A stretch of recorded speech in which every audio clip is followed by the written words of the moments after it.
2024 12ാം batch crossing ആണ് നടക്കാൻ പോകുന്നത്. നാളെ നടക്കാൻ പോകുന്നത് 23 പേരാണ്. അതിനകത്ത് ഇത് കണ്ടോ, കുട്ടികളുണ്ട്, സ്ത്രീകളുണ്ട്, പുരുഷന്മാരുണ്ട്. അങ്ങനെ എല്ലാം നല്ല രീതിയിൽ നാളെ നീന്തി കിടക്കും. 780 മീറ്ററാണ് നീന്തി കിടക്കുന്നത്. മെയ് 18-ാം തീയതി ശനിയാഴ്ച ഞങ്ങളുടെ എല്ലാവരുടെയും ക്രോസിംഗ് ആണ്. അപ്പോൾ എല്ലാവരും വരിക, ഞങ്ങളെ സപ്പോർട്ട് ചെയ്യുക. Thank you.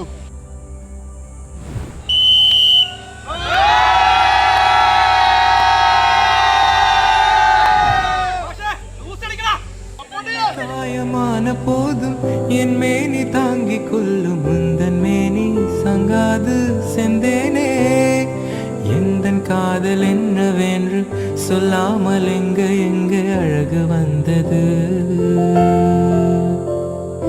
எந்தன் சோகம் உன்னை தாக்கும் என்றென்றும் போது வந்து அழகு நின்றது.